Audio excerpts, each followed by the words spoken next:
Good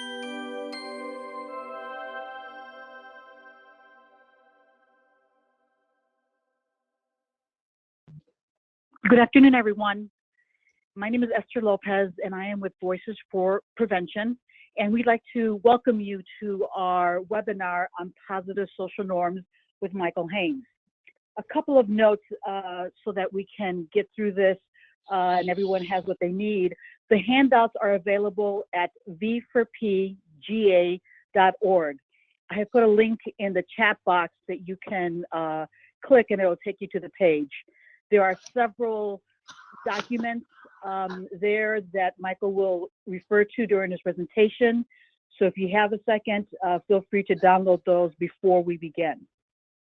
The other thing that we're going to do is, because we have so many people on the call, in order to make everything flow smoothly, we're going to ask that if you have any questions, please type them in the chat box. I will be keeping track of the questions, and Micheal will also, and we will answer those as we go. And at the end as well, we'll have time for some question and answers as well. So without further ado, I'm going to hand it over to Micheal so that he can begin his presentation on positive social norms. Thank you, Esther. I hope everyone can hear me well. What I'm going to be doing today will be beginning this little workshop by telling you the story of how I became a practitioner of social norms, positive social norm approach to primary prevention.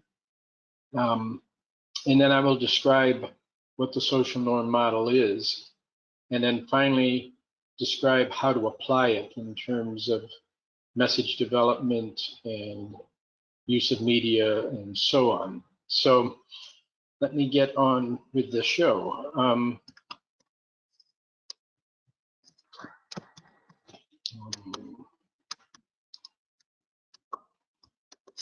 There we go. Just a little background about me. I'm older, very older. From 1970 to 82, I was the director of a street clinic that was a drug rescue program. So my early work was all in treatment and emergency intervention around substance abuse issues. I later became the director of a primary prevention program at Northern Illinois University, which dealt with everything from alcohol and other drug abuse to unintentional injuries and cold and flu self-care and unwanted pregnancies, sexually transmitted infections, you name it. It was the entire health promotion gamut. And then lastly, I was the executive director of the National Social Norm Resource Center from its founding in 2000 through 2008. That resource center in 2008 moved to the University of Virginia, and 2 years ago or so it moved to Michigan State University, where it's currently housed. And you can get there by typing in socialnorm.com or socialnorm.org, and it takes you there. It was while I was at Health Enhancement. Oh, I should say, here's what I'm doing now. I am a private consultant. I've been doing that for the last 12 years or so. And I have been working mostly with community coalitions or state public health departments. So when I was at Health Enhancement, we were tasked with trying to reduce so-called binge drinking, which was occurring, according to our data, among 45% of our student body, resulting in physical injuries and injuries to others. So we had a federal grant that paid for us to try to reduce our binge drinking and associated injuries. And we took that money and in the first year did what I'll call a traditional prevention approach. The approach used fear appeals and scare messages through small group education and event programming. So through health fairs or alcohol awareness days, residence hall lectures, lectures at fraternity and sorority houses, and so on, we attempted to reduce our heavy drinking or binge drinking rate. And we use that traditional prevention formula, which I call the social control formula, which tries to identify the problems within the community, in this case, heavy drinking and the associated injuries. And then we try to scare the health into the population by exaggerating the risk and threatening either legal punishment or that they will become ill or die because of the behavior, whether it's heavy drinking or driving without a seatbelt or smoking cigarettes or what have you. The whole idea is it's a formula that tries to reduce risk by coercing the population into healthy behavior through threats of harm or punishment. You may be familiar with that. You may have even used it yourself. We certainly did, because that's really what everybody did at the time. And after a year of doing that with this federal funding, the rate of heavy drinking went from 43% up to 44.8%. Fortunately, that wasn't statistically significant, so we could tell our funder there was no change. When in fact, as you can see, it actually got worse because of our intervention. It suggested we all could have stayed home and our population might have been better off. That was a wake-up call to us, because the whole idea that we could do our best with extra funding and a half extra staff member and things got worse was quite discouraging, to say the least.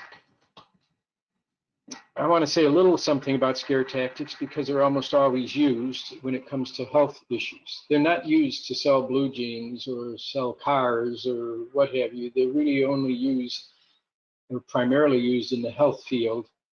Don't run with the sharp stick, you'll poke your eye out. Don't eat too much, you'll become obese and die. Don't eat too little, you'll be anorexic and die. Don't drink too much, you'll become an alcoholic and die, or you'll overdose on alcohol or fall off of a balcony or down the stairs, or if you're an adolescent, you'll get brain damage and die, and so on and so forth. But essentially, we try to scare the health into our population, and the research says scare tactics almost always fail. There's what I call the Jaws factor, where scare tactics actually, for a portion of the population, increases the risk. I call it the Jaws factor because they found after the movie Jaws was so popular that they had to put extra patrols on the beaches where people thought Jaws was filmed, particularly young people. They flocked to the beaches where Jaws was filmed so they could say that they swam in the waters. So here's where a scare tactic, a very scary movie, actually inoculates some of the population with the risk-taking behavior so that they could be cool among their peers. There's the state trooper effect, and you all know that. You're on the interstate and you see a state trooper under the viaduct, and you and all the other cars which are proceeding at the normative speed, which is above the stated limit, immediately slow down. So that scare tactic works, but it only works for a very brief amount of time, for about a mile down the road, or until the trooper's out of your rearview mirror, and then everybody goes back to their risk-taking behavior, which is to be exceeding the speed limit. And for us in the norm field, one of the worst things scare tactics do is they normalize the risk behavior or the unsafe actions. They make it appear that whatever it is we're trying to scare the population from doing is far more normal than it really is. The young person says, well, they wouldn't talk so much about vaping if everybody isn't doing it.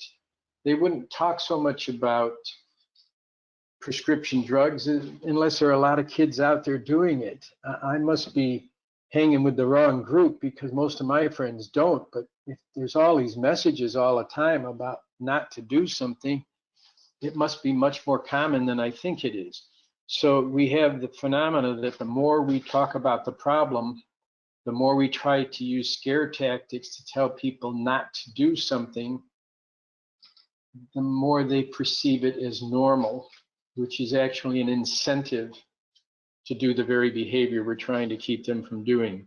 So the old "don't put beans in your ears" kids gets kids who've never even considered such behavior to go out and try beans in their ears because they've been inoculated with the concept, the behavior, and the normalization of that behavior by the health professionals.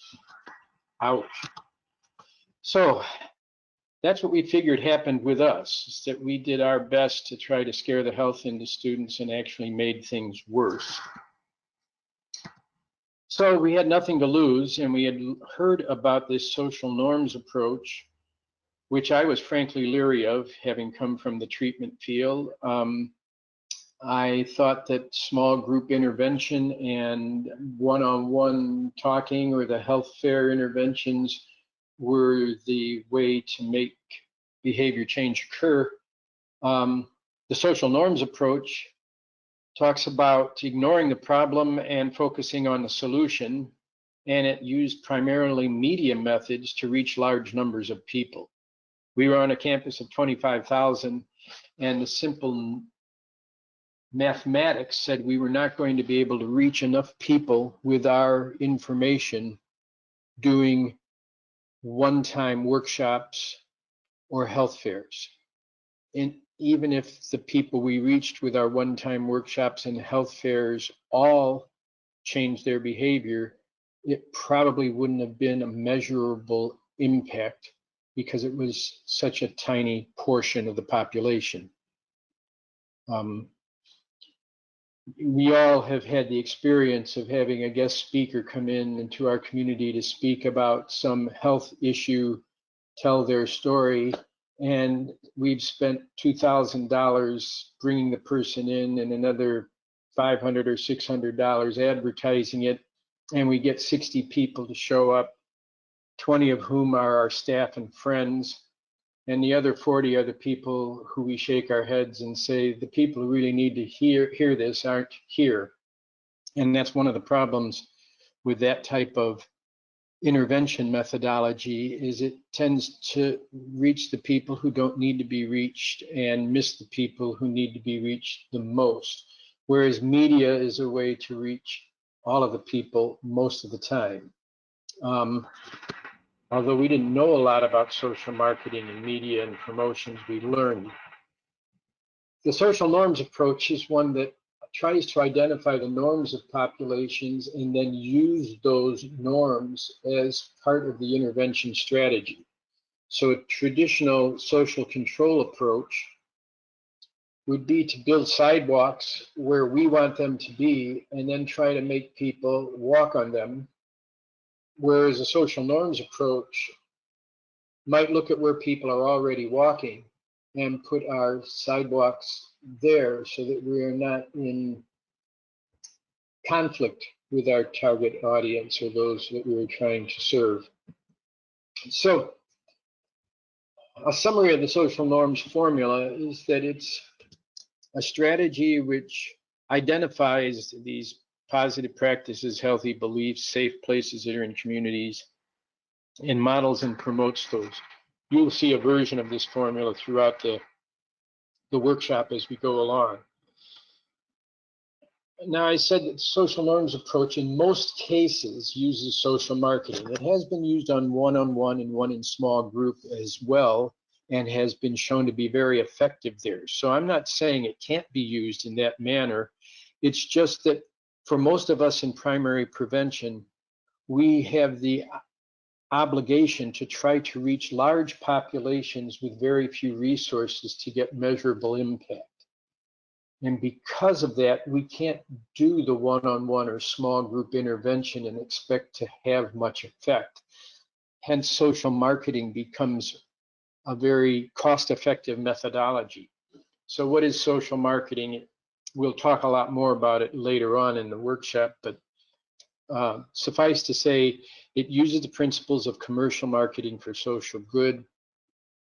It's good for reaching large populations, and it's very cost effective. So here are some examples of the media we use. These appeared in our campus newspaper 3 times a week. They appeared in posters in residence halls, buses, classroom buildings, and so on. they consistently focused on what the students were doing right to try to reinforce that rather than what they were doing wrong and try to threaten punishment or death if they did the bad behavior. So the positive social norms approach is identifying their assets, their protective behaviors, their healthy behaviors and beliefs that are already resident in the population, and then tries to amplify those. And we do it usually with data that we get either from the population themselves or from other populations that are similar or peers to the population we're working with.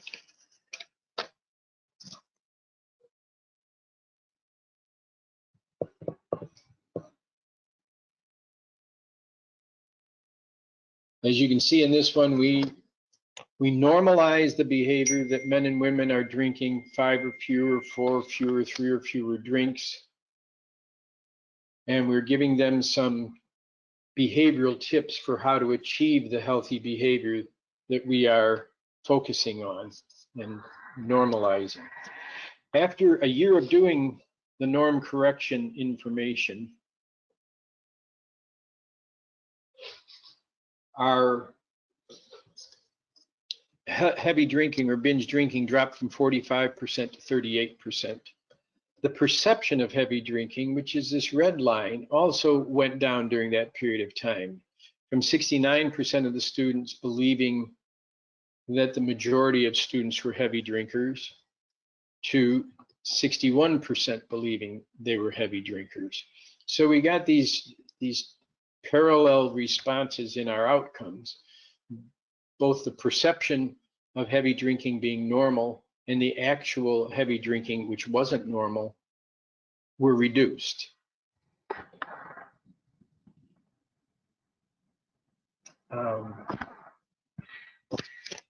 During the second and third and fourth and subsequent years, we just tweaked our social marketing campaign in a number of ways. One of the first things we did was we had 2 students dress up as the Blues Brothers.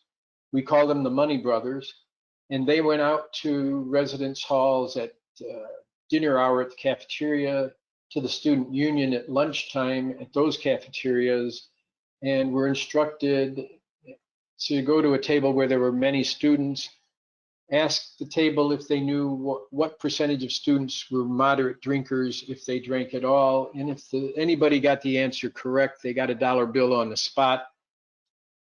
Whether they answered it correctly or incorrectly, everybody at the table and anybody at the surrounding tables that were watching this display all got a flyer which had the information on it and told them that they could win $1 next time if they knew that information.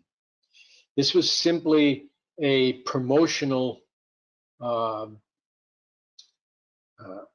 tactic, much like radio stations or other marketers use all the time, that if you're the 5th caller, you get free tickets to such and such. If you can remember or recite the jingle of our radio station, you'll get free tickets to the concert and so on. So these are things that add value to message retention. We had better graphics. We changed the graphics up, but kept the message similar. Most students drink moderately. We congratulated them and said that the overwhelming number of students don't drink and drive.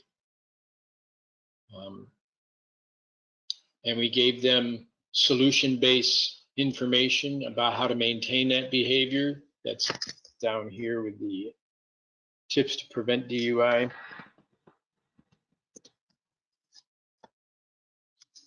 We took information that they provided to us when we asked them, what do you do when you go to a party to keep yourself safe and ensure that you don't get into trouble or harm yourself or others? And they told us, and then we fed that back to them to grow more of it. And over a 10-year period, these are the results that we got. This is what caused our project to become nationally known, now internationally known, because we were the first application of this approach on a college campus to address a health issue. So over that period of time, we got a reduction from 45% binge drinking or heavy drinking down to 25%. And that was at a time when nationally those numbers hardly changed at all. And there was this parallel reduction in the perception of heavy drinking during that same time period.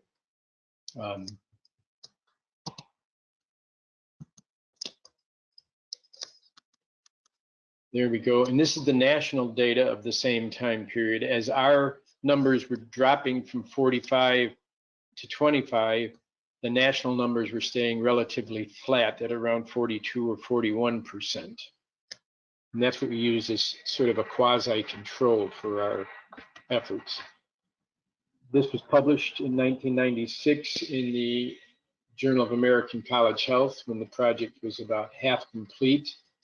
It was published also in the Journal of American College Health in 2006, our protective behavior research. And this is a summary of what we did over that 10-year period. This made me a believer in the social norms approach, not just for substance abuse prevention, but for a variety of other types of interventions. And I've been asked to, and I've been collecting articles, journal articles about the social norms approach being used for everything from recycling hotel linens to preventing four-wheeler deaths, poaching of fish by wildlife biologists, applications to bullying, sweet drink usage, a variety of different health and social behaviors. I have 2 chapters in this book, The Social Norms Approach to Preventing School and College-Age Substance Abuse. And in 2017, Richard Thaler, the lead author of the book Nudge, was awarded the Nobel Prize for Economics. And Thaler's book Nudge talks about, as it says here, improving decisions about health, wealth, and happiness. He cites the work that's been done with the social norms approach on college campuses on page 67 in the books. So we've gotten international attention by even a Nobel laureate for this approach. So this is not a homegrown approach that just comes from my background. It's much bigger than me or my immediate colleagues. So let me stop and see if anybody has any questions about this portion of the workshop. So far, I don't have any questions in the chat box or in the question box. So all right. I think for now we're okay. All right. I will proceed then. So the social norms approach, as I said, relies on hopeful tactics. It highlights protected behaviors. We use media to expose solutions. And where we use policy, we reward behavior change. So rather than giving people tickets for not wearing a bicycle helmet, if we wanted them to wear them, we'd give them tickets that would be good for 30% off on a pizza if we catch them wearing a bicycle helmet. We're going to use a positive reward-based, solution-oriented approach to try to identify their good behaviors and wherever possible, focus on and normalize those good behaviors. That's like a 180-degree turn from what many of us have been exposed to in our prevention work, which has almost always been to focus on the problem and then what are the correlates to the problem or the cofactors, and then how can we eliminate or reduce those cofactors. This sort of ignores the problem and focuses on the solution to grow more of the solution, and then that takes care of the problem. It also changes your relationship with your audience. You're no longer identifying who's the bad guy and what they do wrong. You're identifying the overwhelming presence of the good guys and what they do right in order to get more of that behavior to occur. So what are social norms? There are all these things: community standards, mores, expectations, beliefs, values, customs, behaviors, traditions, practices, and so on. There are things that we call injunctive norms, and there are things that we call descriptive norms. Descriptive norms are what we do, and injunctive norms are what we believe we ought to do. So one is often described as the is, or the descriptive norm, and the other is the ought, the injunctive norms. So injunctive norms are those behaviors that we approve of or disapprove of. The descriptive norms are the behaviors we do or don't do. Generally speaking, injunctive norms are more prevalent in populations than descriptive norms. That's important. I'll say it again. Injunctive norms are generally more common or have a greater plurality, greater majority of behavior or prevalence than descriptive norms. And it makes a little bit of sense when you think about it, because the injunctive norm is I approve of people obeying the speed limit. The descriptive norm is that sometimes, particularly on an interstate, I don't follow the speed limit, I go faster than it. So I will approve of things.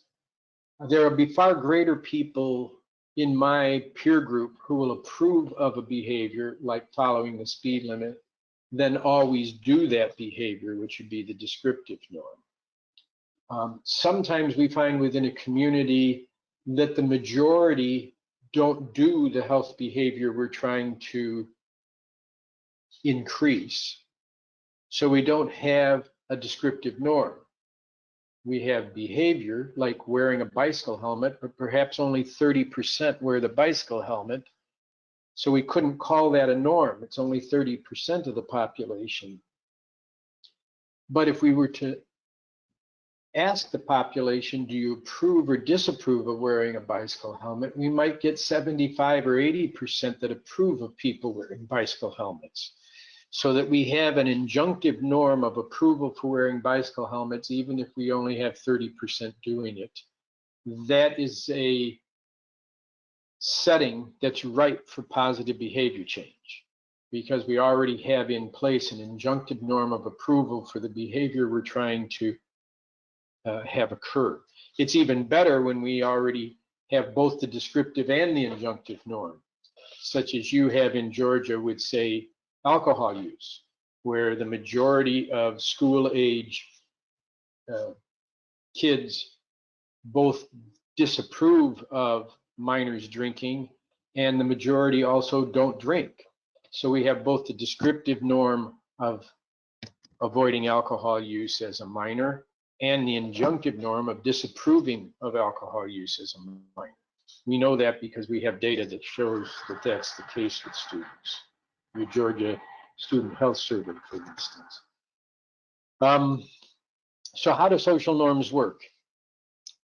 It's a simple premise of social psychology that's relatively well accepted internationally, that perceptions of others' behaviors and perceptions of others' approval or disapproval of behavior shape our behavior.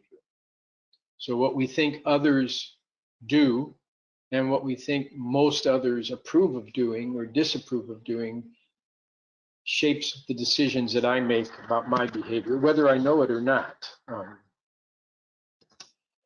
So a student's perception of other students' behavior affects their behavior. But what we find with most students in most high schools and middle schools and colleges is that they overestimate the problems and underestimate the solutions. They think far more people are drinking than actually are. They think far more people are being bullied or smoking weed or not having a curfew or not studying than actually do. And we know this because we have done survey work that has shown that data over and over again, not only in the United States, but in Europe, in Africa, in South America, in Australia, and so on. So high school students uniformly in every school overestimate student use of alcohol, student use of tobacco, student use of marijuana, and student use of prescription drugs. So the basic premises of the social norms approach looks like this, that every functioning system already has protective social norms. It wouldn't be a functioning system if it didn't have protective social norms. And those protective norms are misperceived, that the problems are generally overestimated and solutions are almost uniformly underestimated. This is very typical of what we might see in a school, that the actual student use of alcohol is 41% and 92% feel that it's normal or above 50% to use alcohol. You get the same relationship with marijuana or cigarettes or use of prescription drugs. And this is just one school. We'll see Georgia data later on in the presentation, but we see this relationship in every school. I'm not yet seeing anything other than this type of relationship in every school I've ever worked with. And I've been in schools all over the United States, high schools, colleges, and middle schools. And this relationship occurs with these drugs in every single school, no matter what the starting point is, whether the actual alcohol use is 20% or 40% or 49%, the perception is much greater than that. Overestimating the problem has two obvious issues. It creates imaginary peer pressure. The most obvious is pressure to adopt the behavior that they're overestimating. So if I think everybody else is drinking after homecoming, I feel imaginary pressure to drink after homecoming as well, even if that's not the case. If I believe it, it's effective. It also creates, and this isn't as readily apparent, imaginary pressure to hide the underperceived solution behavior. So if I'm a person who chooses not to drink after homecoming, I might not tell people that, because if I think it's normal to drink after homecoming, I don't want to expose myself as being abnormal. So I hide my good behavior. And that's particularly problematic because it means that it continues to reinforce the overestimation of the problem, the over-perceived problem behavior, which just begets more of the problem because it's normalizing it. You see how powerful perceptions of the norms are in shaping our behavior. So why are norms misperceived? How does this come about in the first place? It comes about through public conversation. What we talk about, we tend to talk more about aberrant behavior than we do about ordinary behavior. You go to a party, and if somebody is behaving in an inappropriate fashion because they're drunk, that's what everybody's going to talk about the next day. They're not going to talk about all the people at the party who are behaving appropriately. The commercial news always overfocuses on aberrant. The old story is that if dog bites man, it's page 5, but if man bites dog, it's page 1. If it bleeds, it leads, are the mottos in journalism. That's what it's newsworthy because it's odd, and abnormal behavior is newsworthy. So the news overfocuses on kids vaping and underfocuses on the fact that the majority of students don't. Pop culture, so movies, television, videos are all over-focusing on the aberrant. We don't have a show about ordinary housewives. They have to be desperate. We have fear factor. We don't have secure factor. Nobody would watch it. So pop culture sells the aberrant because it's something more of us want to see than the ordinary. So these are all conspiring in our culture to make aberrant behavior appear more normal. Awareness days. I don't know if you've ever thought about awareness days are a way in which we make the problem appear to be more normal than it really is, because awareness days are not awareness of the solution. We don't have awareness days about not vaping or substance abuse prevention. We have awareness days about how bad the situation is. Isn't it awful that there's this many kids doing X, Y, or Z? Isn't it awful about the bullying? Isn't it awful about the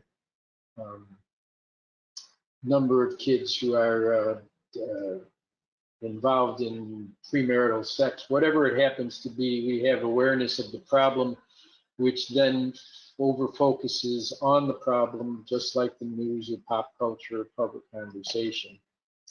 And of course, we have exaggeration by many authorities. We write our needs assessment statements in our grants to exaggerate the prevalence of the problem in our community in order to get funding.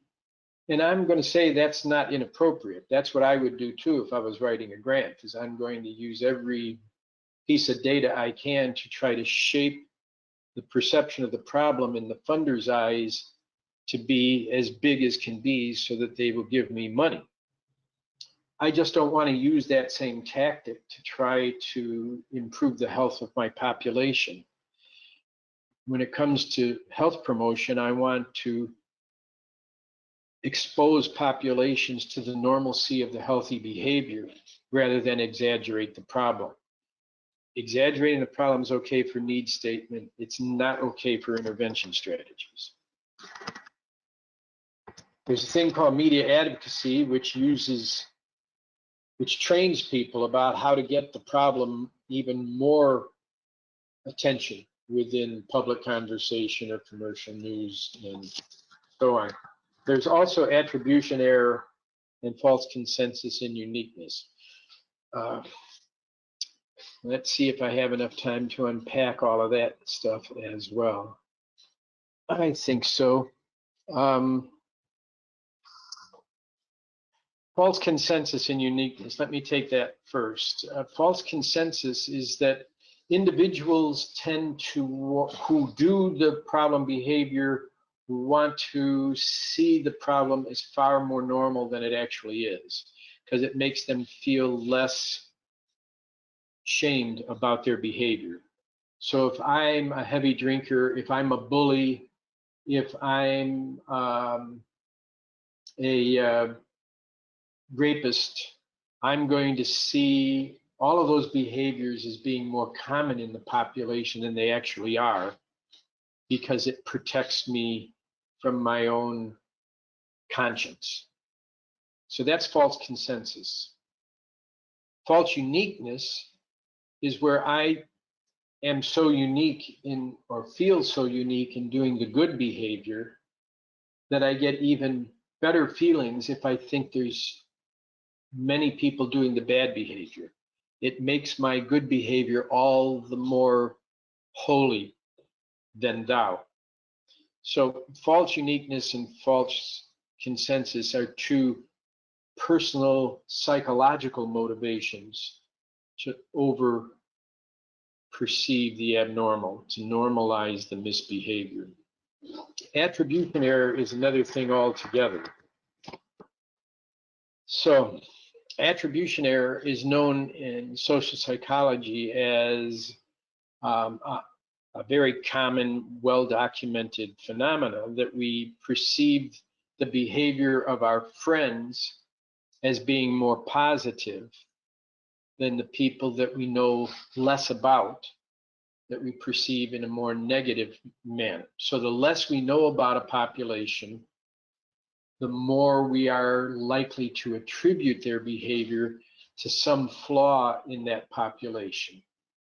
Whereas the more we know about a population, the less likely we are to attribute any bad behavior to some personal flaw. We're more likely to say it's the fault of the society or the environment or the government or whatever, or the school, but not my friend. My friend wouldn't do that. So when we ask students, how many of you smoke? We get about 12% in this school. When we asked them how many of their friends smoke, they guess about 22% of their friends smoke. So they overestimate smoking behavior among their friends. When we ask them how many students in their schools smoke, they think it's 56%. And when we ask them how many students, high school students in general in the country smoke, they think it's 68%. So the less they know about the population, the greater their error or misperception of behavior, and the more negative it is. Attribution error is the basis of contact theory in fighting discrimination and racism, any type of discrimination. The more we know about a person of another religion, the less likely we are to attribute that person's behavior to something negative. The less we know about them, the more likely we are to say, oh, that so-and-so does that because of their religion, or their race, or their gender, or whatever it happens to be. So contact theory just simply says the more contact that we have with people, the better we get to know them, the less likely we are to attribute their behavior to negative qualities or personal flaws than if we knew them less. And that's another reason why we see misperceptions. Misperceptions are predicted simply because of the phenomenon of attribution error. So when we have all of these things going on, public conversation, commercial news, pop culture, awareness days, health authorities, police authorities, church authorities, educational authorities, attribution error, and false consensus and uniqueness, all conspiring to overemphasize the problem and ignore the solution behavior, it's no wonder parents, teachers, kids all think that the problem is more prevalent than it actually is. A lie told often enough becomes the truth was one of the principles of the propaganda campaigns of Joseph Goebbels. And it's essentially the problem that I'm stating here with the misperception. The more frequently we're told that the problem is common, the more we believe it is normal, the more that lie tends to become the truth. It affects our behavior.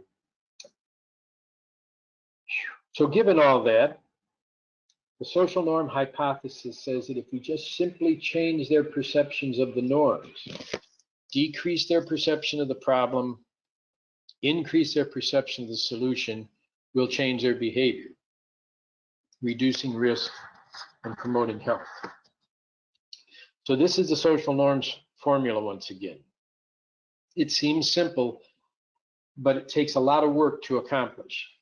And the first hurdle is identifying those protective practices or healthy beliefs in safe places that are already the norm within your population, because so much of the instrumentation is written in such a way as to assess problems, not solutions. So we ask people, how frequently in the last school year did they bring a weapon to school? How frequently in the last school year have they had 5 or more drinks at an occasion? How frequently in the last 30 days have they had smoked marijuana? How frequently in the last 30 days had they used an e-cigarette or vaping device? So our instruments all tend to assess the problem rather than the protective practices or healthy beliefs or safe places. So often we have to do our own instrumentation, our own data collection to identify these healthy beliefs and protective practices. So the very first portion of the formula is daunting. The second part of the social norms formula is the model and promote. We need to model pro-social attitudes and health positive behaviors. And modeling can take the form of showing somebody physically how to do something or showing somebody virtually how to do something. You could be doing it with media, you could be doing it standing side by side, you could be doing it with videos, with written material, with posters. So there's a number of ways to model the appropriate behavior. We want to model healthy behavior in order to get more healthy behavior. We don't teach kids how to play the violin by showing them people playing the violin badly and then telling them don't do that. We teach kids how to play the violin by standing by their side and playing the violin with them. We take the bow in hand or their fingers and put them on the right places on the neck and show them how to move the bow back and forth. And we praise them every time they hit the note correctly. We use positive interventions for almost every type of behavior change teaching except health interventions. There we model the behavior that we want them to avoid, and then we threaten them with punishment or death if they don't follow our recommendations. So these are some risk behaviors in Georgia. This is from the Georgia Student Health Survey 2018-2019. Things look pretty bad, don't they? 13% drink, 13% vape, 9% use marijuana, 4% smoke. Oh my goodness, isn't it awful?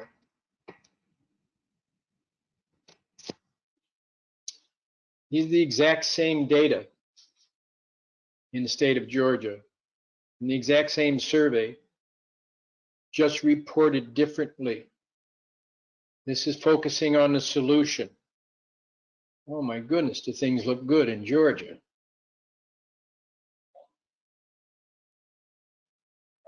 This may be the best kept secret among health professionals, parents, and teachers, and clergy and policemen in the state of Georgia. And it isn't only in Georgia. This is virtually occurring in every state in the United States. The majority see this type of data and headlines that focus on it and think that the world is a mess. I mean, this type of information is particularly on our minds as we deal with the COVID situation. I constantly do the math and remind myself that something like 99.x% of the population doesn't die from COVID-19, that it's less than 1% that do, just to remind myself that I'm not going to go out my door and die. So I ask every group when I expose them to this type of information about their own populations, which story are you going to tell? As health professionals, we're always telling the population about the kids that we work with.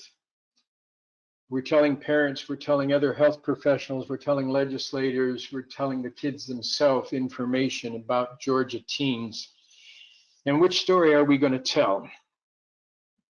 The first one, that over 25% of Georgia teens feel unsafe at school, 1 in 8 are vaping, and 13% use marijuana and alcohol. Are we going to tell the second story? The overwhelming majority of Georgia teens are drug-free and feel safe at school. Vaping is rare. 90% of the students don't use marijuana or alcohol.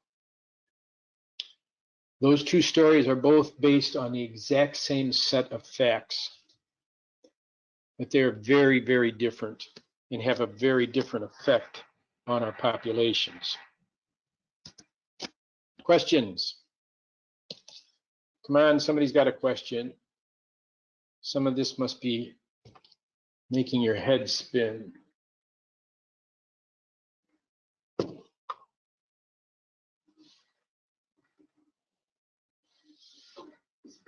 I'll wait you out. Come on, ask a question. Michael, I am looking here, and the only questions have been about whether or not the recording will be available after, and the answer to that is yes. And again, the handouts are available at v4pga.org. I don't have any specific questions about your presentation. Unless I'm missing something, please let me know. Anybody who has a question? Could you talk some more about the types of media? I'm trying to open this up. I can't, it's really small print. Can you see the question, Michael? I'm having a hard time finding there. No, okay. No, I don't see the question. Let me see. Let me get to, I started seeing the question, but it's really small print. I'm trying to make it bigger. Yeah. And someone wants to unmute themselves. I guess we can't try to do that. Marcio, is there a way to unmute? Just for a moment? Yeah. I'll hear dogs barking. Yeah, we'll ask everyone to mute themselves unless they're going to ask a question. Right now, Marcio, the person that wants to speak, they have Marlo Vernon and Veronica Dahl have questions.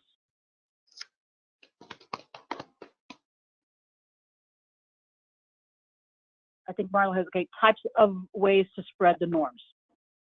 Well, we'll get to that. I'll definitely be getting to how to spread the norms. There is another person who wants to ask a question, but they haven't typed it in. Veronica, are you unmuted yet? Yes. Okay. Hey, thank you. Veronica. Hey, Mr. Micheal, how are you doing? I'm fine, thank you. Great. This is Veronica Dow. We talked some weeks back about doing a Zoom focus group in LaGrange, Georgia with Twin Cedars. Yes. Yes. I did conduct my focus group and it went really, really well. I wanted to let you know that because I told you I'd get back with you. Very good. Yes, unfortunately, when I got it started, I stopped my recording and I forgot to start my recording back. So I didn't get a recording of it, but and when we talked about it, I was still trying to imagine how I could do that. And it was almost like the Brady Bunch with everybody on there and with everybody being able to see each other. It was like my youth were so engaged because initially they were kind of hesitant to talk. And like you said, the little icebreakers or just to get them talking, got the conversation started to where I could actually ask the questions. And then there was a lot of engagement right after that, but it went really well because to get that focus group done for me and completed with my youth was something that I definitely needed to do because they are youth that I engage with often anyway. They're on my youth advisory team. So thank you for that. Well, very good. I'm so glad to hear that. And that's going to be part of what we'll be talking about in the Monday webinar, because the focus group is important in our formative generation of a social norms program. But it's also going to be important in the COVID time to find out how to come up with new ways to reach our populations because of the restrictions we have. So that's part of what I'll be talking about on Monday. And your experience is wonderful to hear because that's part of what I'll be recommending. So very good. I'm glad that it worked for you and thank you for the feedback. Some of what we're talking about now is coming up later in the workshop. So how to do social norms is the very next thing that we'll be talking about. So are there any other questions before we sort of leave the background in theory and move into the how-to aspect? As of now, there are no more questions. Again, everybody, if you have a question, feel free to type it in. If you want to be unmuted, just let me know and we can get people unmuted individually. Good. So there's our formula once again. And I want to talk now about social marketing in more detail because this is the how-to. If we're using social marketing methodology, which is what I'm going to assume most of you are using or will be using for your projects, that we're not going to rely in most cases on talking one-on-one with students or talking in an assembly once a year to the students and hoping that that will do the trick. With social marketing, we're going to use these tools of marketers, people who are trying to sell you perfume, cars, blue jeans, pizzas, Pepsi, whatever, but we're going to use it to try to normalize the behaviors we're trying to grow within the populations. That's what differentiates social marketing from commercial marketing. Now, not all social marketing is automatically positive social norms. You could use social marketing for scare tactics. Click it or ticket is a scare tactic social marketing message. But it isn't necessarily a positive norm message, because it's still that same old formula that if you don't do the health behavior, click it, you'll get punished, ticket. Instead, a social norm campaign that's positive might be something like, click it, everyone else does, and it's saving lives. So that we'd be telling them that it's normal, you can be like your peers and accepted, and 2, you get rewarded because you're going to be healthier or have your life saved. So you see where a positive norm message is different from a traditional prevention message. Both are social marketing. The difference is one is a positive social norms marketing, the other is a traditional social norms marketing. But all marketing, whether it's commercial or social, whether it's social norms or other types of social marketing, uses the 4 marketing principles that some of you may be familiar with if you've ever had a marketing course, because they are Marketing 101. For the rest of you who have not had a marketing course, and even for those of you who have, I'll talk about these 4 principles as they relate to your social marketing efforts with your social norms project. So product, price, place, and promotion. Product, what is our product? Well, our product are what are we selling? So we're selling no use, no illegal use, safer use, perceived risk of harm, increase of age of onset, bystander intervention. Just what is our product? Most of you are selling no use of alcohol, marijuana, tobacco, vaping, whatever it happens to be. So that's your product. And your product are the messages that you create around your objectives. So you're funded by the state or whomever to be trying to reduce use, or I don't know what all you're funded to do, but most of them have to do with reduction of use. And that's your product. The cost of what you're selling is not so much money like it would be with a car or blue jeans or Pepsi. It's people's privacy or their time or their identity or their power. So if someone has to come to a health fair or an event to get your message, that costs them a lot in terms of time and privacy. So people who are a substance abuser are not going to come to an event because they give up their privacy. People who are very busy.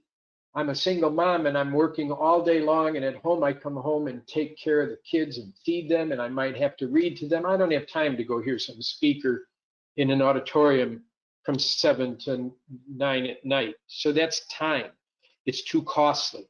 Your product is too costly for me to buy, because I have to give up too much in the way of privacy or time or power or identity, whatever. So we have to always keep that in mind. When we develop media, we think of the time costs. How many seconds of their time are they going to give me to read my message?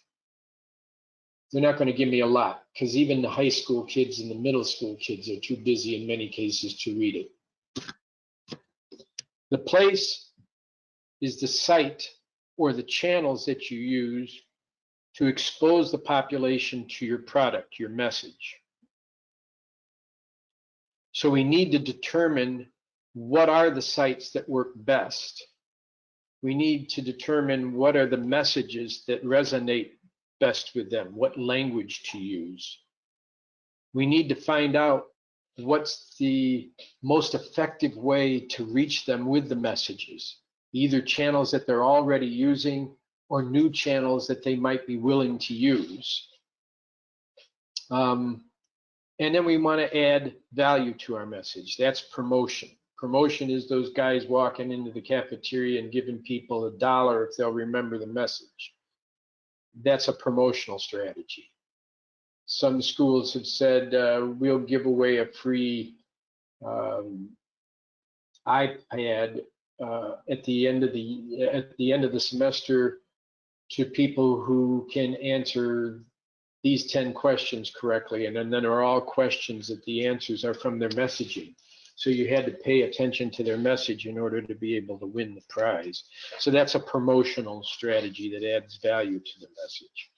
There are other things that add value that aren't nearly as expensive or as tricky as that I can talk about as we move on.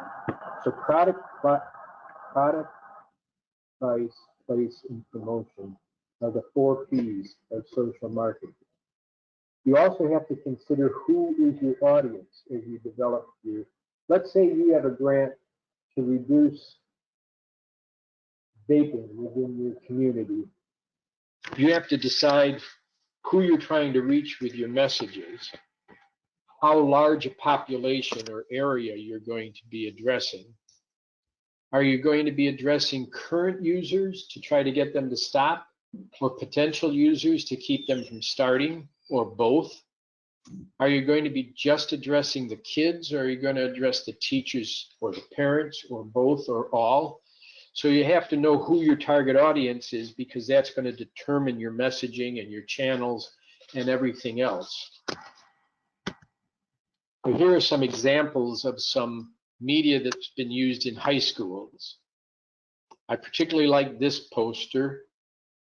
This could be an ad in a paper, it could be a poster, it could be a screensaver on a computer, it could be an image that would be sent through a text, or it could appear on a Facebook page. But this piece of media, it normalizes the behavior. See on the right side here where it says 72% choose health options other than drinking when they're with their friends. And then it has a positive call to action, support your friends' healthy choices. And then it has some behaviors that it suggests about how to do this to get to that. So it has a number of great, and then it's also got a very eye-catching graphic that's consistent with the message. So that all of the elements in this piece of media, I think, are integrated and work very well together. This is Evanston High School in Evanston, Illinois, which is a very large school of about 4,500 students. It's very diverse ethnically and racially. This was a good one. This is the same group of people, same school. You can see how this is a piece of positive media. Unlike the This Is Your Brain on Drugs, or Click It or Ticket, or any of the other not so positive pieces of media. This was a private Catholic girls' school in St. Louis.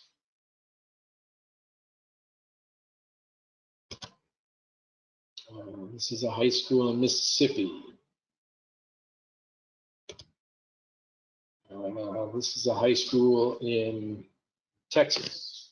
Believe it or not, Napoleon Dynamite is still popular with kids in high schools. It was popular 20 years ago, and it's popular today as imagery that the kids like. This is a high school in Massachusetts outside of Boston. These are the actual top 10 reasons they gave us in order. So we got this information from them with a little quiz or survey that we did in the cafeteria, and then we fed it back to them in a poster. This is another Massachusetts high school. They really like The Office still, and they like Dwight. This is Illinois high school. What's interesting in this one, after this poster was developed, some of the kids said that they didn't think it was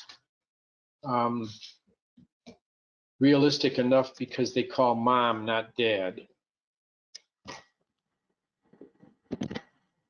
This is a Stall Street Journal. We used in high schools and middle schools and colleges, we use bathroom stalls as a media channel, so that we put just little 8.5 by 11 sheets of paper with a lot of information on it inside the bathroom stall. Obviously, right now, that one can't be doing that in a COVID-19 environment where you're not physically in the schools. But again, this could be something that could be part of an email, a text message, a Facebook page or message. It could go through a number of other different pieces of media. It's very popular. The kids at every school I've worked with all like the Stall Street Journal concept. Some places they're called the toilet papers. Some places they have another funky name. But in all cases, they like to get information about themselves and other teens. And we try to mix information here of information they might want to see with information we want them to see. So boxers or briefs, Coke or Pepsi, beef or veggies, soft drinks or alcohol. We want them to get this message, and we'll give them this message in order to get them here. Do you approve or disapprove? This is the injunctive norm information. It's talking about approval or disapproval. This is a descriptive norm information. It's talking about what they actually do. This is what they approve or disapprove of.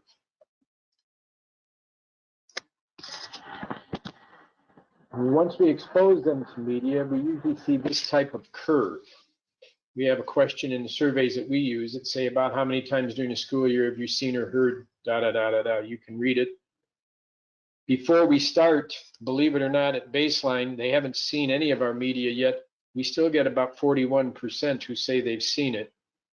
That's why you do baseline data collection. But then after we start distributing it, it jumps up to 90, 91, 92%. And when we get that type of exposure, 90% seeing our media, we get these types of results. Whoa, it's kind of double vision there. Sorry about that. Must have been my brain at the time. Anyhow, the red line is their perception of the peer norm at their school. After they start seeing the media, which is 2008, you see their perception goes down dramatically and their usage goes down as well during that time period. The same type of parallel reductions in perception and use that we saw with the college population that we worked with back in the 90s.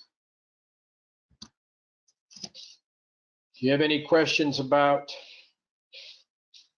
social marketing, positive social norm marketing, and the concept of it? Not seeing any more questions, Michael. All right, then we'll move right along. Yeah. Yeah, I think you're good to continue. You have this as one of your handouts. This is a guidebook that we produced some time ago. It's about 100 pages long. It has 2 copies of surveys in the back in the appendix. And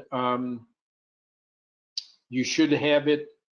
If you don't have it now, you can download it at the site that Esther's been mentioning, v4pga.org. Yes, that's our website, and it's number 4. So it's v4pga.org, and that's where there's a link to download the handouts. So you can have an electronic copy of this that you can print out at your own cost. And it is a guidebook that sort of explains the social norm concept, like I have been doing here, and walks you through how to conduct a social norm campaign. There's even a 2-page grid that shows how the people at Evanston High School laid out their entire project, how many pieces of media they were going to print, at what sort of cost, how frequently they were going to put them up. It's virtually a template that you could just fill in your own numbers and use as a model for conducting your own social norms campaign.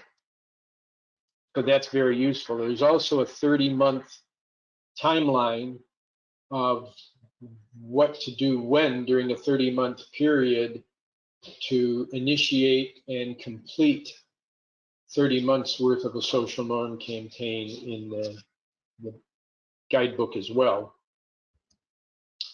So we're going to talk about using the guidebook as the framework. These issues: which story will you tell? Why will you tell it? What will you tell? To whom will you tell it to? And how will you tell it? That's essentially a social norm campaign. It answers all those questions. Those are the questions you should be asking yourself as you're developing your campaign. Which story you will tell are your messages. Why you will tell it should connect your messages to the objectives that you've written into your grant proposal. What you will tell will be the messages themselves. Your audience is to whom you tell it, and your media channels are how you will tell it. So the 5-stage planning model in the guidebook has the initial planning stage, the data collection, strategy development, implementation, evaluation. Most of you have somebody else doing your evaluation, so you don't do number 5. And most of you have already done number 1, so we're going to pretty much concentrate on 2, 3, and 4 here. The most important thing here that I find is this one: develop time-limited measurable objectives. When I talk with somebody and they tell me, they start asking me about their messages, or they give me examples of the media that they've been using, I usually have to go back and say, well, what did you say you were going to do? What are your funders paying you to do? Because we have to make sure your messages are consistent with your objectives. You don't want to have messages out there that are telling kids to delay onset till they're 21 if you're being paid to reduce drinking and driving.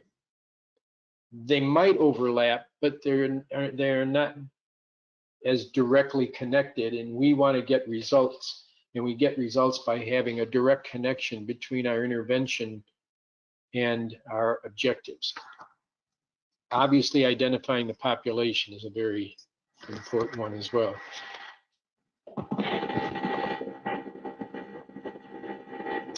I'll just let you look at that and get on with the data collection. We're going to be talking mostly about number 2 here, market research, because again, I'm assuming that your outcome evaluation is being done by outside evaluators or the state, or you're not doing it at all, in which case it makes number 1 less important to you. If that's an assumption that isn't correct, and somebody wants me to talk about number 1, outcome evaluation, please let me know. Otherwise, I'm going to skip to market research, which is collecting information for your marketing efforts. The data collection checklist is one of your handouts. It's just a simple checklist as a summary of what we'll be talking about with data. We use every audience contact as an opportunity to gather data. So we don't just gather data with surveys or focus groups. We gather data anytime we can get a chance to interact with kids or whatever our target audience is. So if our target audience are high school kids, anytime I get a chance to be around, hear from, interview, talk to high school kids, I want to use it as an opportunity to gather some information. Information and data are synonymous terms here. I'm using them interchangeably. So we collect the data for our needs and to identify what audience we're going to address. We collect both quantitative data, that's like survey data, and qualitative data, that's like focus group data or interviews. We use many different ways to collect data. I'll talk about that, I think, in a minute here. I hope I've got it there. Market research data is things like message development, media channels, whether you've saturated an audience or not. What are the best graphic elements to use? What media is most eye-catching, most believable? So that's the media impact. We also use data in our messages themselves to try to overcome their disbelief about the messages that when the population thinks everybody's getting drunk after homecoming, and we're trying to convince them that they're not, we have to overcome their disbelief. So anything we can do with data in the messaging that makes our message sound more believable, we use that. Okay, so here are data collection methods. Obviously, you're familiar with surveys. So you have Georgia Student Health Survey data available to you on the basis of your school, usually your county, and also the whole state.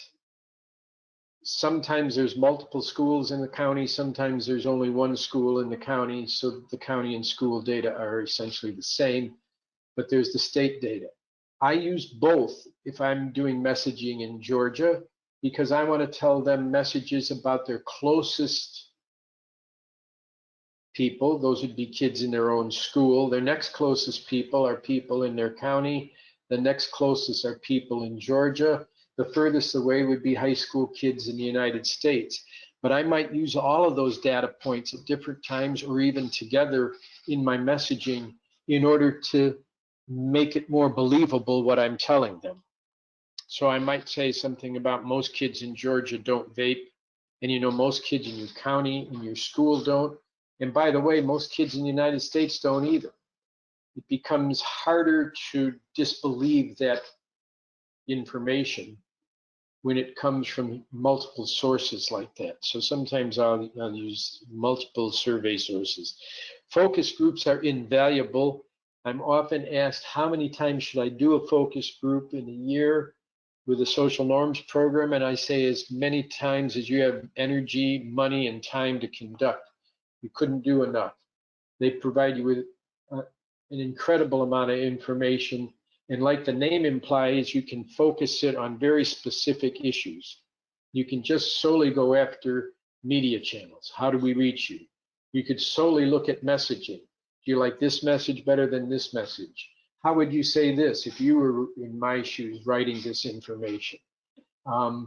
Is this message more believable or is this message more believable? So you can use focus groups for a variety of purposes, and they are invaluable in terms of giving you information about how to reach your audience in the most effective manner possible.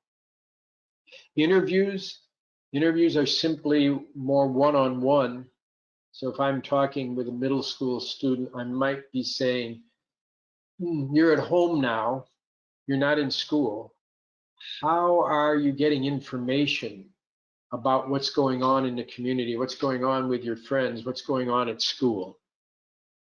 That's me trying to determine new media channels in this new situational environment to reach middle school kids. And I could do that with a focus group, I could do that with an interview, or ideally multiple interviews, so I'm not basing it on just an N of one. You could do intercept sampling or classroom sampling. Of course, that's harder to do now if you're not in schools. You can't do classroom or cafeteria sampling, but you might be able to do sampling at a grocery store because there may be high school or middle school kids going to the grocery store or accompanying their parents to the store. or somewhere else for that matter. There may be a popular pizza place where people are going to pick up a pizza that you could do an intercept sampling. You can collect data from archives and records. You can get records from hospitals. You can get records from the Dean's Office for Discipline. You can get records from the police, all of which can tell you the percentages or numbers of population who are involved in whatever behavior you want to change. And you can turn those numbers around into positive statements that the majority of the kids on any given homecoming weekend don't have any problems with the police because they're making good choices about alcohol, tobacco, or marijuana. And you can do direct observation. You can observe kids in settings, a park, a party, a classroom, a sporting event, and observe their behavior. You can observe the number of cigarette butts outside of a doorway where people hang out to smoke and see if those go up or down before, during, or after your intervention.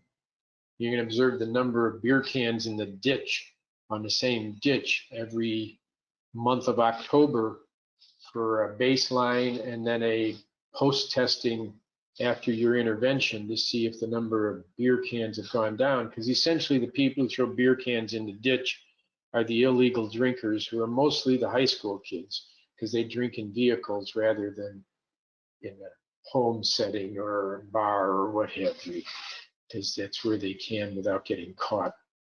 So those are different types of ways to collect data. Do you have questions about data collection?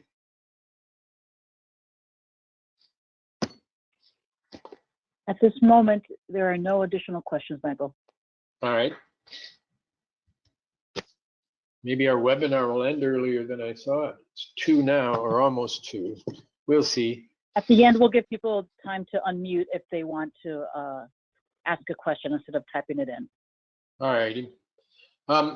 So message development. This is a real important part of your effort, because remember, your product, the thing you're selling with your social marketing campaign, is your message. So you've got to be good at crafting messages. And this is one of the places where well-funded, well-conceived social norm projects fail, is they do everything right up to here and then they develop poor messages.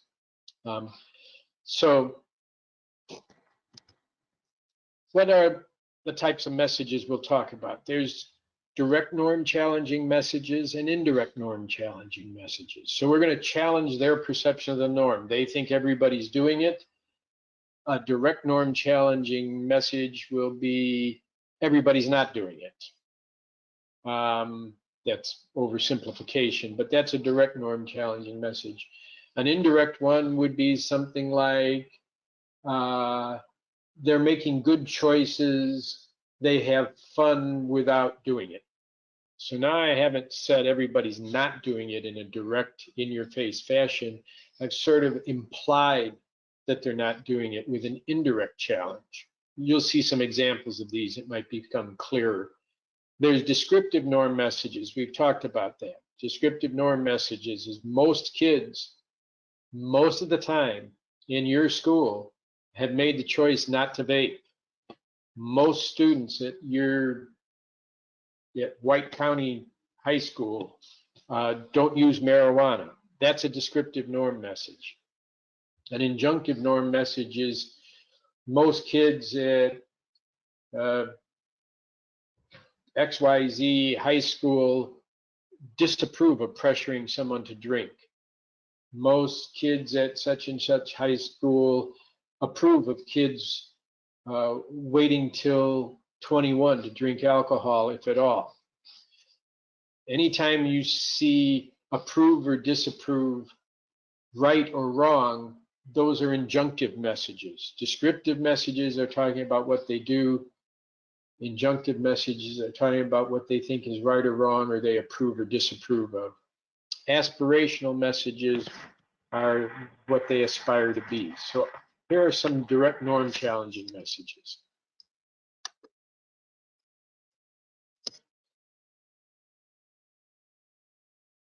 I mean, they're right in your face. They directly challenge their belief about what's going on among their peers within the school or the county or wherever.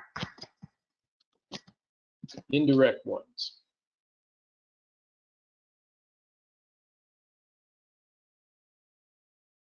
These do not necessarily talk about not drinking or not using marijuana.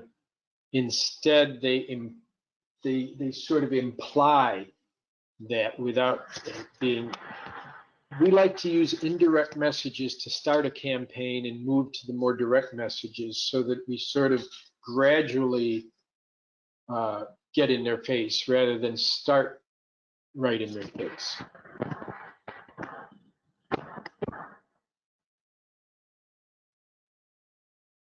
More descriptive norm messages. More injunctive ones.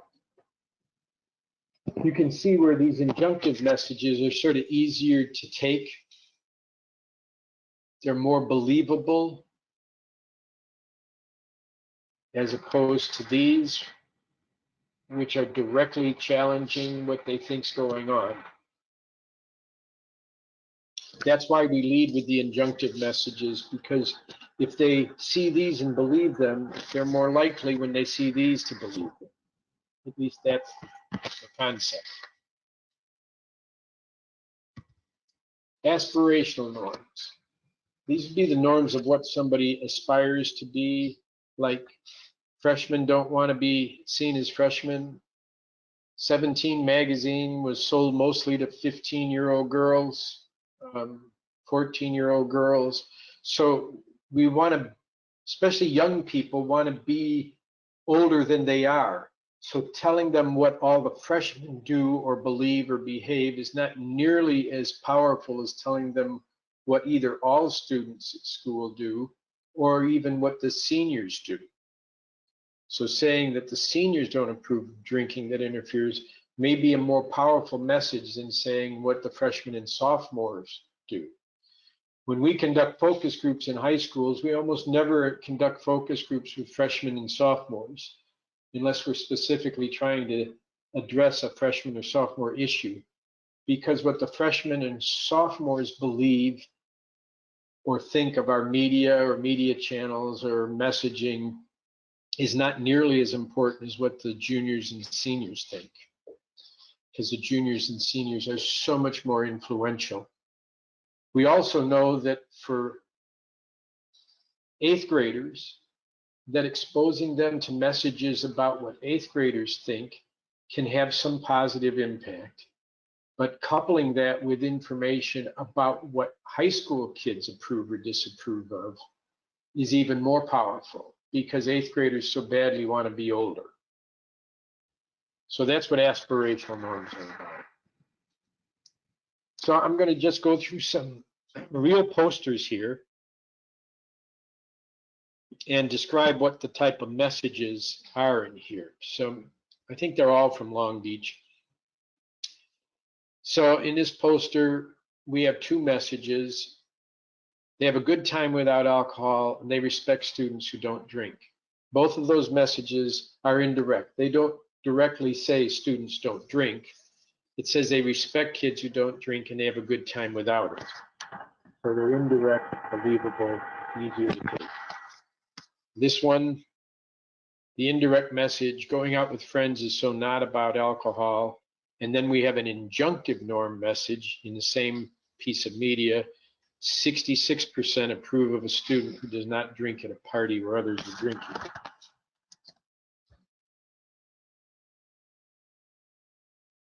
The first message up there, Long Beach students choose to avoid alcohol, is a direct norm challenging message. And it's also got an injunctive norm message that disapprove of pressuring another student to drink. So we have both there. This one we have a direct norm challenging message again and an injunctive norm message. So we have a message about disapproving in teen drinking.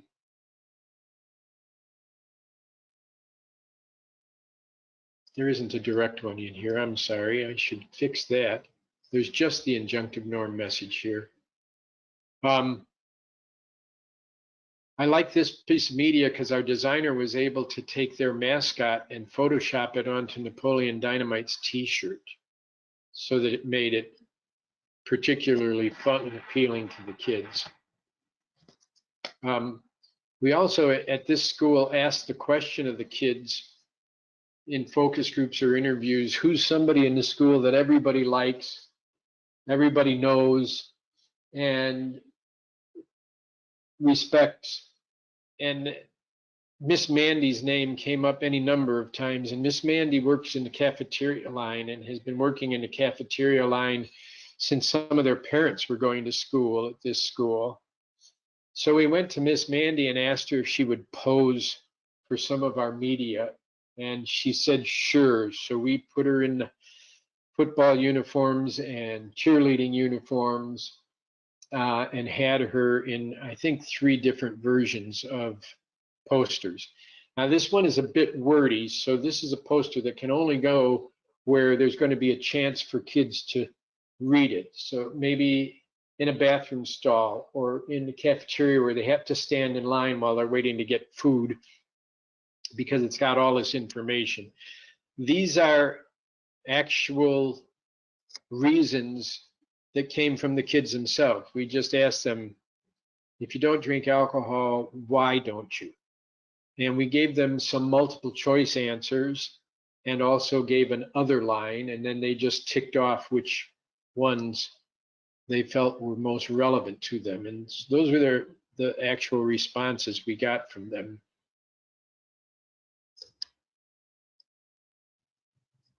And this is a direct norm challenging message here, a descriptive one. Well, there she is as a cheerleader. They don't typically drink when hanging out with friends is a direct norm challenging message. They don't pressure each other to drink. They have a good time without alcohol is the indirect messages. So you see, we sometimes have multiple messages in the same piece of media, but they're all pointing in the same direction. And it's important to have an array of messages because it keeps your media fresh. It isn't just the same message over and over and over again. It's sort of the same direction of message. All the messages point to not using alcohol, so that's over and over and over again, but the wording is a little different each and every time. So it's kind of saying they don't support alcohol use or drink alcohol in lots of different ways.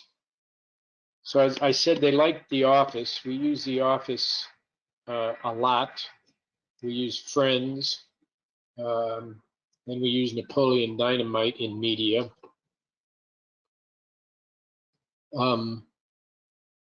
I almost always get asked the question, how do you get permission to use Friends or The Office or Napoleon Dynamite in your media?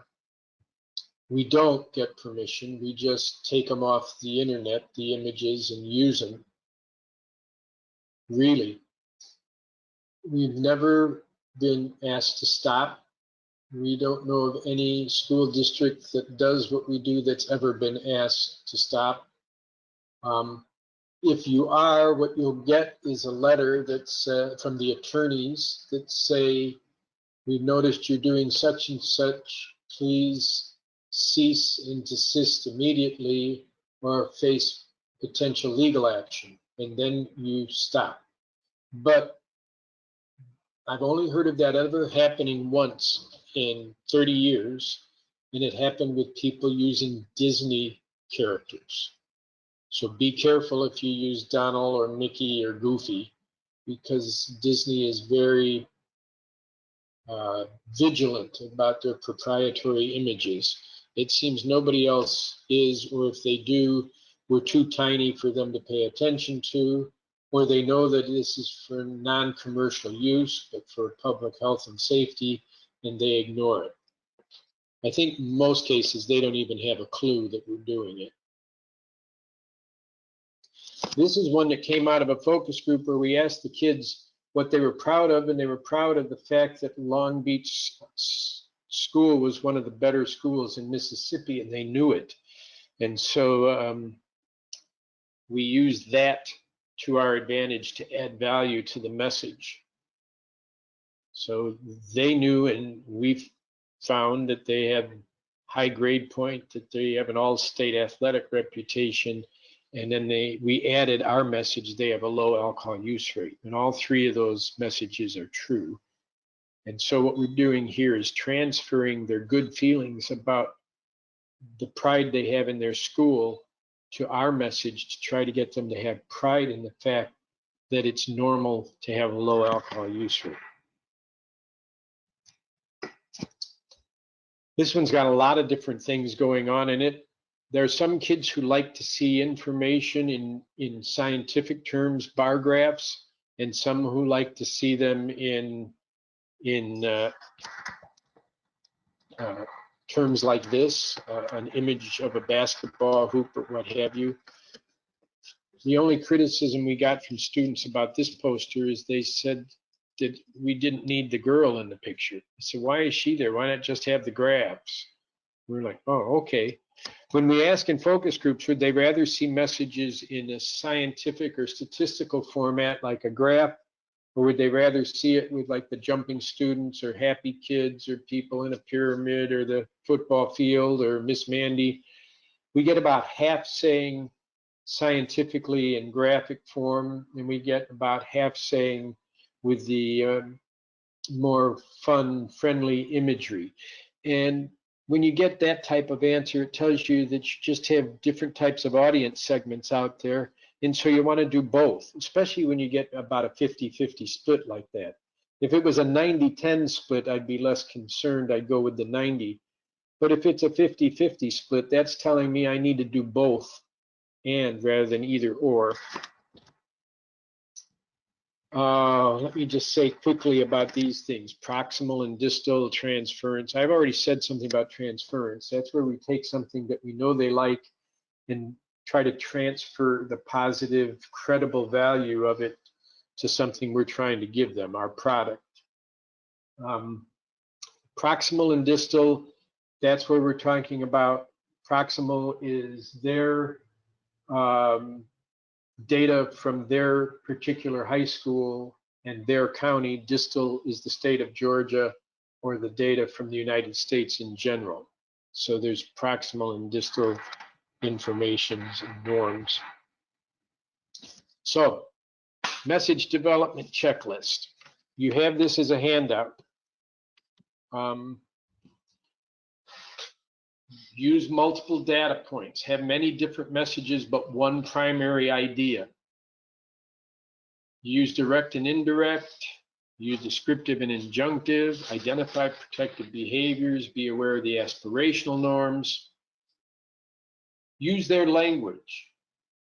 I remember sitting with a group of high school boys at a boys' school saying, we know this to be the truth, that most of you don't drink alcohol on the weekends. And we know that you don't want to believe this. So how would you say it in your own words if you were in my shoes trying to get this message out? Help me, guys. Help me develop this. And so they came up with no matter what everyone thinks, not everyone does, as the way to say that, which we went with because it was sort of in their language, it came from them. We need to know if we're talking about marijuana, do they use the term weed or vape or smoke, or how do they refer to marijuana use among their peers? We need to know whether vape means tobacco or marijuana or both.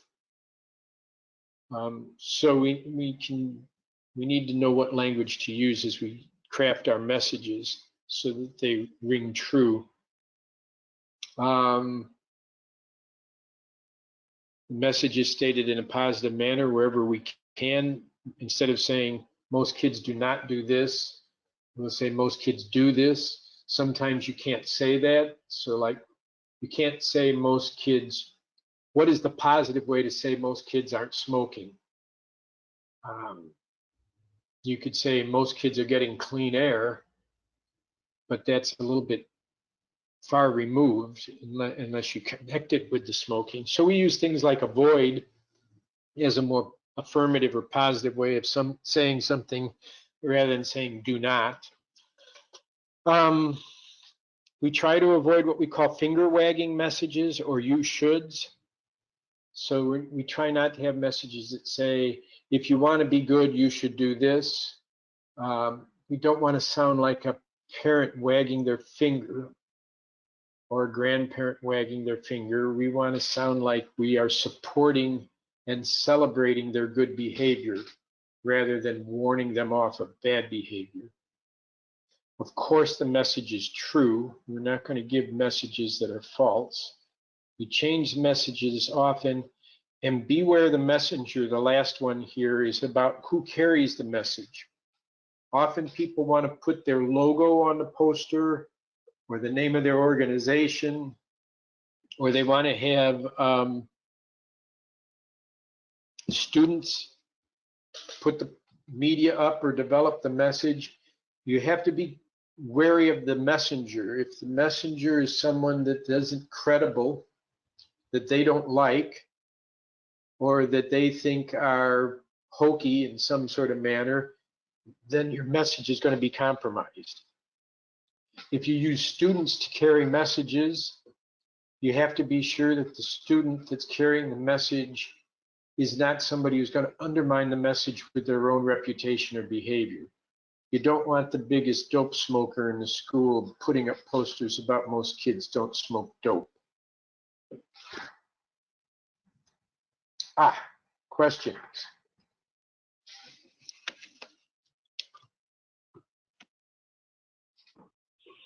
Okay.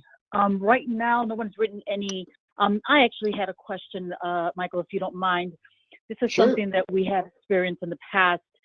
We talk about the messages and obviously the impact that has.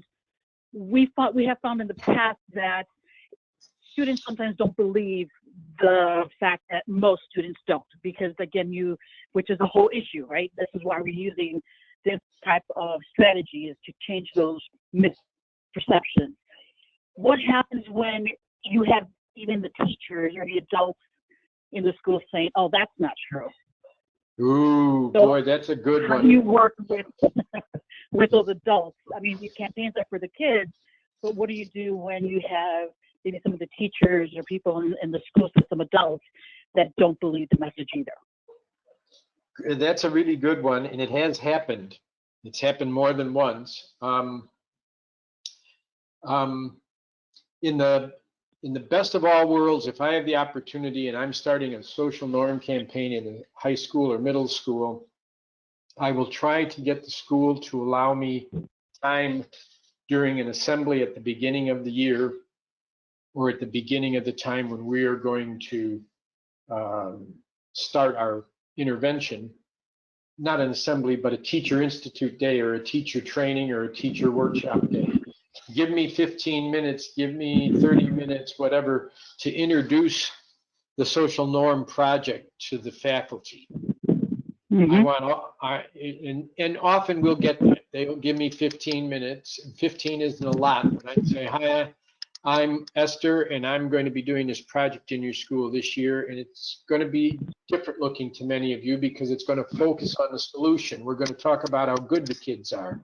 We know that this works because of this type of research that's been done at the Social Norms Center or by behavioral researchers around the country with health issues. And we want you to be our partners in this, our allies, or at least neutral. We want you to give this a chance to work. So the most important thing you can do is not undermine our messages. Right. Number two, the next thing you could do is support us by helping to carry our messages out there. Right. It's helpful to have the faculty know why you're doing it before you do it, and for them to see some information from other schools or some research data that shows it works, so that they don't just get hit cold with all of a sudden media coming out in their school to the kids that they see too. And then they start to undercut it by saying, oh, that can't be true. We know all the kids are drinking after the football game. And then you get the faculty undermining it, and that's a killer. Same with the cops. You got to get the cops to at least give it a chance and understand the concept. And we can say, you know, we understand you guys think it's really awful because you only see the kids that are in trouble, the worst part of it. What we're going to focus on is all of the kids, and the majority of the kids are doing the right behavior, and we're going to try to grow more. That doesn't mean you stop doing your job. You still do your job, cops. You go out and arrest people or intervene as you are supposed to. Just give our intervention a chance, which is going to focus on how full the glass is rather than the little bit that's empty. And we need your help to also not focus on the little bit that's empty. I got the police chief in a community to start saying in his letter that he sent out every year at graduation that, you know, the law says that providing alcohol to minors by parents is illegal, and you can get in a lot of trouble with this. Thank goodness most of the parents in our community abide by this law and don't provide alcohol to their kids. And so he's reiterating our normative message, but he's still doing his job of saying, but if you do, we're going to catch it, you know, so that you can do a both and. He can do his job and I can do my job without hurting one another's efforts. Right. Michael, go ahead. Yeah. Sorry. But if I have a specific faculty person, we had in one school where he assigned the kids to do their own survey and ask questions that were just worded differently, so they came up with data that undercut our data. And so we went specifically to that teacher and sat down with him and worked with him to get him to work with us. And that took an effort, but it was worth it because he was a powerful force that could hurt our intervention. Go ahead. I was thinking that some schools, we have the challenge of getting even in to get the surveys or to, you know, even in to get the strategy going. So sometimes it's really challenging to get even time with the teachers. I was thinking maybe a one-page fact sheet that could be distributed that shows them that our data is coming from, for example, the Georgia Student Health Survey, or this is the source of the data that we're getting, and these are the messages that we're going to be used in this year or this semester. If we don't have a chance to meet them face-to-face, do you think maybe a one-page fact sheet or summary of the strategy and why we're doing this and the data and the sources might be helpful to give to very much so. We had a school, we had a community coalition use their teachers as messengers. They gave them a one-page data sheet like you're talking about, and on the reverse side, they had a button pin that said 82% on it. That's all the button said, was 82%. And then it said, please wear this button because this is, and if kids ask you why you're wearing it or what it means, you can tell them that 82%, 4 out of 5 kids in our school have made the healthy choice to avoid marijuana. And that not only explained to the faculty what you're doing and why you're doing it, but it asked them to join you as partners in the effort and gave them a task. And of course, the kids did ask. Once they saw 3 or 4 or 5 teachers wearing this button, what's that about? And just to remind the teacher, we took a little label, you know, from a labeling machine and typed the 82% have made the healthy choice not to use marijuana, and that got stuck on the inside of the button, so that if the teacher even forgot the script, it was right there on the button. But the whole idea of engaging them as partners is very useful, because then an English teacher could be part of your prevention effort. The math teacher can, anybody can. It isn't just the health teacher or the guidance counselor or whoever. But that's a good question, and it does come up as we talk about media channels with the rest of this. Ooh, I've got 10 minutes, so let me get to that. Okay, I have 2 questions. Do you want me to read them now for people, or? Sure. I'll see if I Okay. am going to get to them or if I need to answer them right now. Okay. We have a question. What about the goody kids delivering the message? Oh, if the goody kids deliver the message, you have to test that. And by test that, I mean a good market researcher says, I've got some messengers. My SAD chapter has volunteered to be carrying the message, be handing out flyers, be handing out buttons, be handing out Valentines that say, keep up the good work. You've made the choice not to drink alcohol. What about my SAD chapter? Well, I need to test whether the SAD chapter is a good messenger or not. And by test, I mean I do a focus group or 2 or 3, or interviews 5, 6, 10, or 12, where I ask a variety of kids the question, what do you think of the SAD chapter? And they go, Okay. and they look at you and go, huh?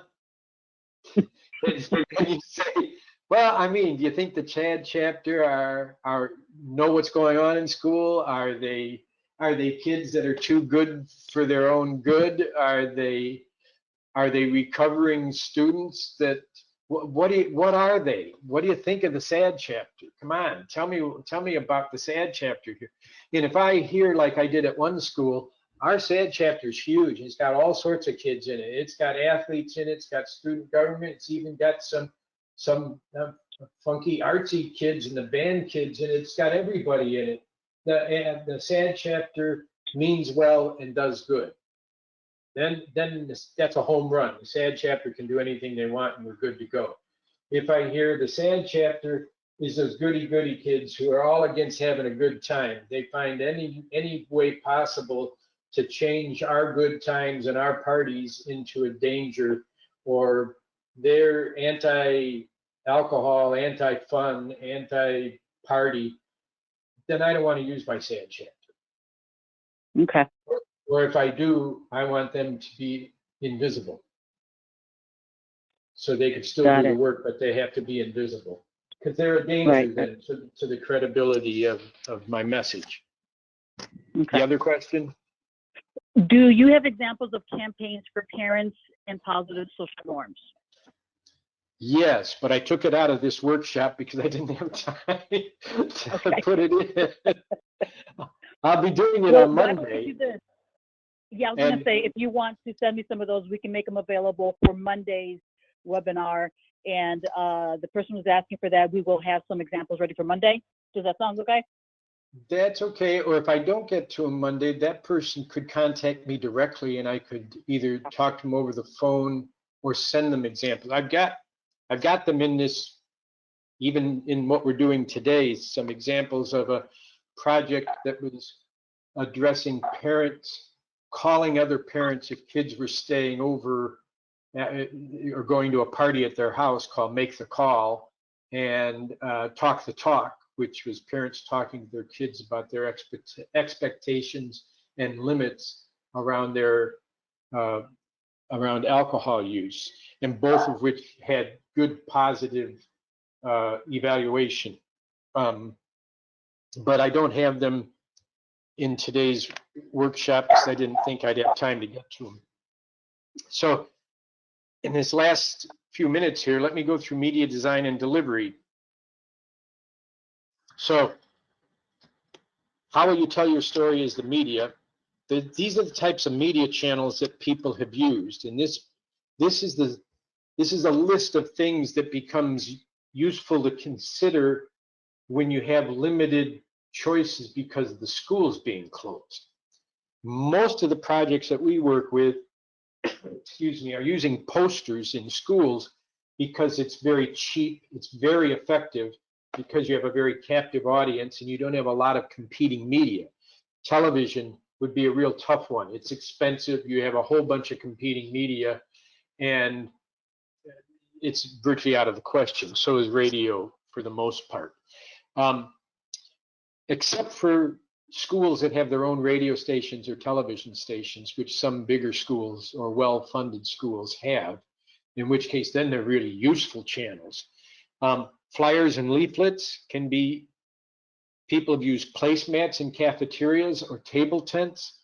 They've used placemats that have word finds and other types of games on it that have your social norm messages embedded in them. They've used placemats that are just versions of the posters that you saw. The school newspapers, if there are such a thing anymore, you always have to check that out with the focus group to see if there is a school newspaper, and if there is, does anybody read it? Those are really important questions. Billboards have been used in communities, especially a small community, a billboard coming into town that's donated by a local Lions Club or whatever that's paid for. Buttons, as I've described, can be used by students and by athletes and by teachers that could wear buttons that have information on it that lead to your message. Taking labels that you pre-print with a variety of your messaging and putting them around pieces of candy for Valentine's Day or Halloween have been used. Sending Valentines out so that a student group sends Valentines out to students with messages that are positive messages about their alcohol, tobacco, marijuana behavior. Screensavers in the learning center that have your messages coming up as the screensaver with different banners across Main Street or in the parking lot at the grocery store in a community that has your message on it that can be changed, because you can have a banner printed for $50 or $100 and it could be changed monthly, and a Kiwanis chapter could pay for the banners.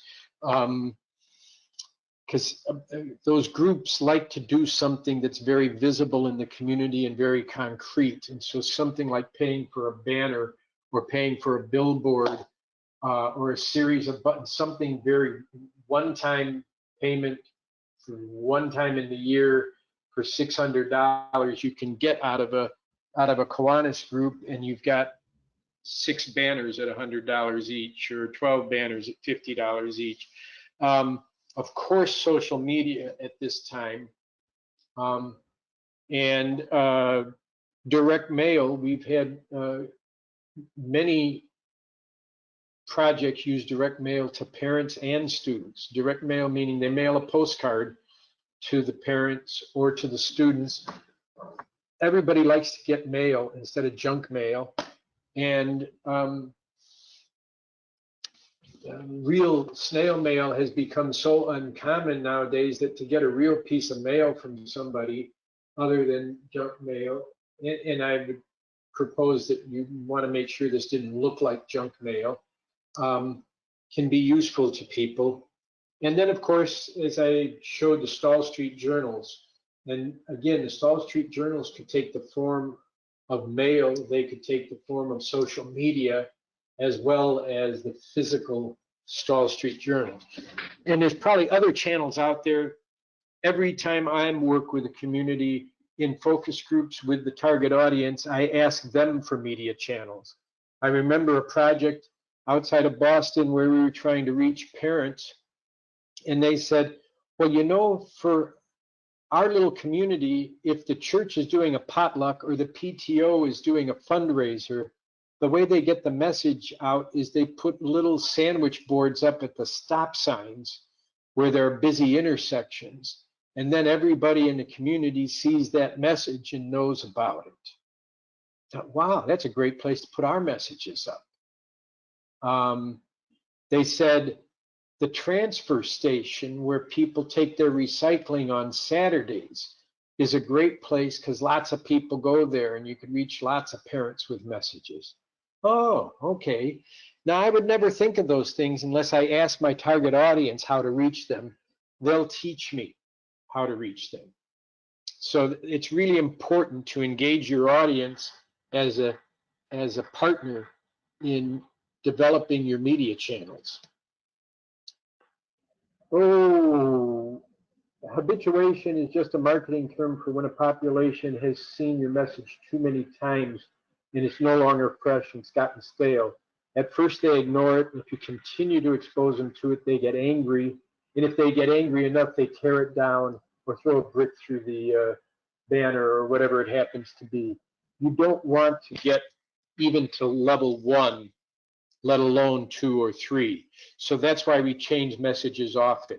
In the smaller the population, the quicker they become habituated. So the small community, everybody's going to see the message more quickly if you have a banner over Main Street than in a larger community. So in the smaller the high school or the middle school, the more often we'd have to change our messages to keep them fresh so that the audience doesn't become habituated. We don't need to brand, so we don't need logos or colorful insignias or logos or little mottos to brand our project for the most part, because branding is in marketing a way to differentiate your project from lots, or your product from lots of other products that are similar. So if you have 10 brands of toilet paper, you want yours to be remembered, so you have a jingle, a motto, or a colorful logo. What we're selling, the good news about the students in Georgia, is a product that almost nobody else is selling, so we don't need to brand it. And when we do brand it, we run the risk of the branding giving the information to the audience that they've already seen it and done it and they don't need to read it. So we don't want to put a logo or brand on because it might cause them not to read further. Promotional items and trinkets. Those are like pencils, mouse pads, cup holders, little foam basketballs or footballs. You can use all of those things, but be wary of them because we call that static media, because once you've purchased it and printed it, it can't change, unlike a poster or a piece of social media or a placemat or what have you, which are really easy to change up every 2 or 3 weeks. Once you've spent $1,000 to buy 1,000 little footballs that say most kids don't drink, you're stuck with them. And if you find out that they're habituated to it, that if they ever see another football again, they're going to drink, you don't want that to happen. And then you're stuck with a lot of footballs that you don't know what to do with. So you have to be very judicious if you're going to use promotional items or trinkets. We've had kids say they want Dayglow t-shirts. I'll wear your message if you give me a free Dayglow t-shirt, even if I don't believe it, I'll wear it. You know, that might be worth spending the money on if you get that type of response. But I think we're close to the end here. And I don't mean the end. Yeah, we are. It's 2:30. So any other questions? This is a marketing checklist that you have as a handout. What you say matters. Tell the truth about the goodness in Georgia. That's your job from a positive social norm marketing standpoint. You should be the carriers of solution-based messages and normalizing the good behavior that most of the kids in Georgia are already doing. Yep. Hey, that's pretty good. At 2:34, I'm only 4 minutes over. Not bad. Thank you, Michael, so much. And there's your contact information, everyone. Go ahead.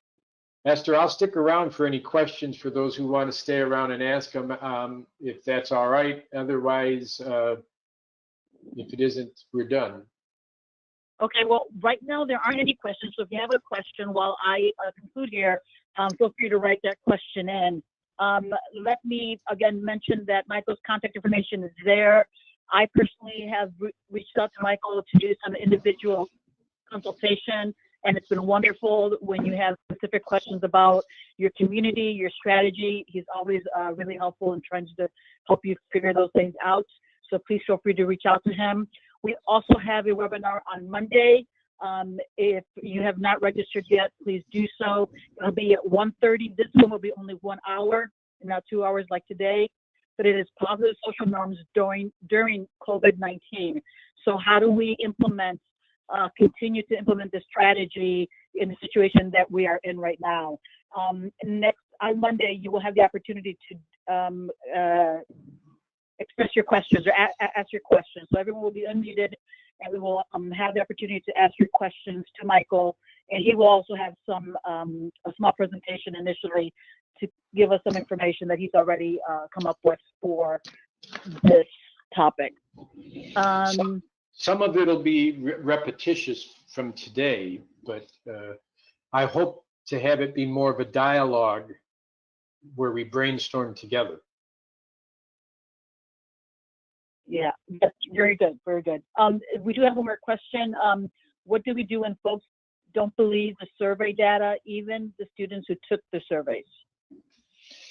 That happens all the time, and it kind of should, because if we ask them, what do you do? And then we ask them what they think is typical in their community, and we find out that there's a disparity there, like we do in virtually every school, we have data that says they're not going to believe us.